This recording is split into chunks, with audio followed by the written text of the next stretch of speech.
देखिए, consider an atom from which an electron from K shell has been knocked out, ठीक है। Now, when an electron from higher orbit makes a transition to K shell, then left one electron of K shell exert repulsive force on the electron. ठीक है, तो इसलिए मैं Bohr model directly नहीं लगा सकता। बोर मॉडल में आपका के अपन रिपल्सन कोई अकाउंट में नहीं लेते हैं इस तरह का। अपन ने केवल याद हो बोर मॉडल कैसे डिराइव करते हैं, न्यूक्लियस है और एक इलेक्ट्रॉन है, दोनों के बीच अट्रैक्शन फोर्स लग रहा है, वो रिक्वायर्ड सेंट्रीपिटल फोर्स प्रोवाइड करता है।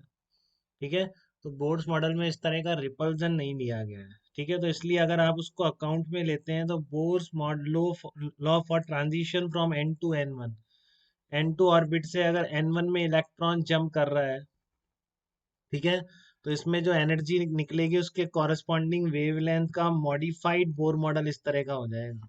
अब देखो, यहाँ पर जो ऑलरेडी इलेक्ट्रॉन प्रेजेंट है वो रिपल्जन क्रिएट कर रहा है, तो इसलिए अब यहाँ पर क्या लग गया है, एक बार बहुत इंपॉर्टेंट है, ध्यान से समझेंगे, इसी पे क्वेश्चन आता है, आया हुआ भी है।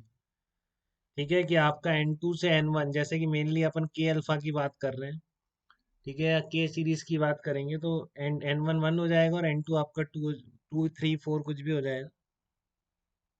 बट अगर आप बोर मॉडल से बात करेंगे तो आपको बस क्या करना पड़ेगा, पहले वन अपॉन लिम्डा आता था R B Z square one upon N one square minus one upon N two square. अब जेड स्क्वायर की जगह क्या आएगा, जेड माइनस बी का होल स्क्वायर हो जाएगा। तो बोलते हैं कि ऐसा करने से वो चीज अकाउंट में आ जाएगी, जबकि आप जो रिपल्जन आपने अकाउंट में नहीं दे रखा। ठीक है, तो फॉर के अल्फा क्या होता है, for K alpha N one equals to one होता है, N two equals to two होता है। तो रख दीजिए one upon lambda R B Z minus B का square one minus one upon four, R B कितना आ गया, 3/4 इंटू जेड माइनस बी का होल स्क्वायर। ठीक है, तो आप यहाँ से क्या रख देंगे, C equal to lambda nu होता है, पता है आपको, we equal to lambda F, तो वन अपॉन लेमडा की जगह सी बाई न्यू कर दिया।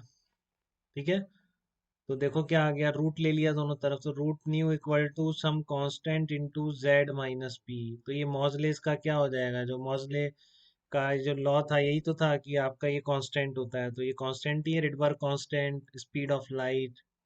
ठीक है, तो इस तरह से मैंने बोर मॉडल से मॉडिफाइड बोर मॉडल का यूज करते हुए के अल्फा सीरीज के लिए एक्सप्रेशन प्रूफ कर दिया। बट ये इंडिविजुअल ये भी काम में आ सकता है, ये भी काम में आ सकता है, देखते हैं अपन न्यूमेरिकल।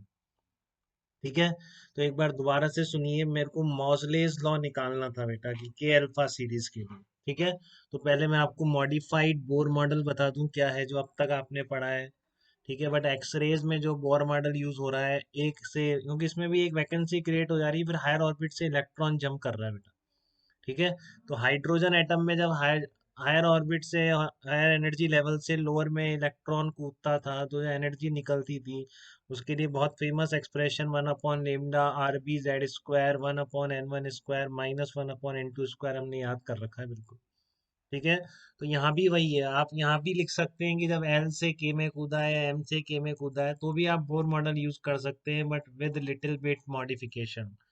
तो मॉडिफिकेशन क्या है, one upon lambda equals to R B, ये सब वही रहेगा, बस यहाँ पर जेड माइनस बी लग जाएगा। ठीक है ना, क्या लग जाएगा, जेड माइनस बी लग जाएगा यहाँ। तो ठीक है, लगा दो, तो के अल्फा का निकालना है आपको, के अल्फा का प्लॉट ड्रॉ किया था उसने।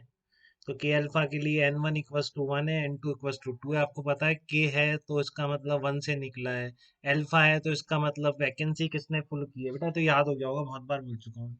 वैकेंसी किसने फुल की है, एल ने फुल की है, इसलिए के अल्फा सीरीज। तो आपका N one equals to one N two equals to two, जो डिफरेंस निकलेगा एनर्जी डिफरेंस, उसके कॉरस्पॉन्डिंग वेवलेंथ कितनी आ गई आपकी, R B 3/4 Z minus V square. ये सबको याद होता है, फ्रीक्वेंसी पता है, वेव की स्पीड पता है, तो wave speed equal to wavelength into frequency.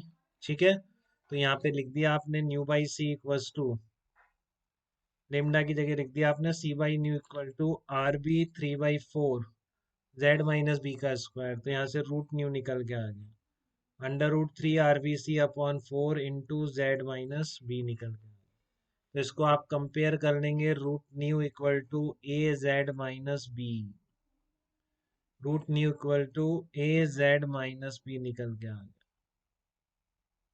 ठीक है, for K series X raise कितना होगा, for K series X rays B equal to one, for L series X rays B equal to 7.4। तो आप तो इसका याद रखो, बस ये हो सकता है ना बताए, नहीं बताए कि के सीरीज एक्स के लिए बी की वैल्यू कितनी हो जाती है, 1 हो जाती है। इसका बहुत इंपॉर्टेंट यूज है बेटा।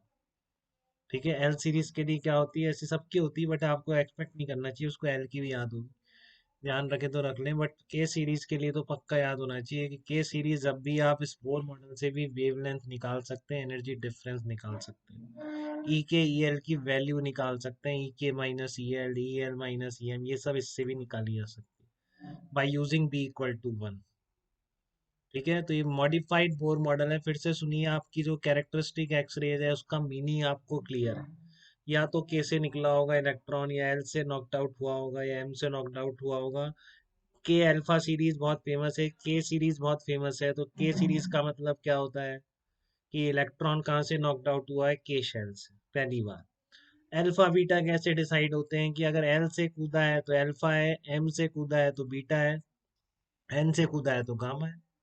ठीक है, तो के अल्फा के सीरीज में जब इलेक्ट्रॉन एल से एम कूद रहा है तो जो एनर्जी रिलीज हो रही है दैट इज एक्सरेज। तो उस एक्सरे की वेवलेंथ क्या है, ठीक है, उस एक्सरेज की वेवलेंथ क्या है, उसका एक रिलेशन यहाँ से भी निकाल सकते हैं बोर मॉडल से। तो अगर आप के अल्फा की बात कर रहे हैं तो इसको 1 रखेंगे, इसको 2 रखेंगे। के बीटा की बात कर रहे हैं, इसको 1 रखेंगे, इसको 3 रखेंगे।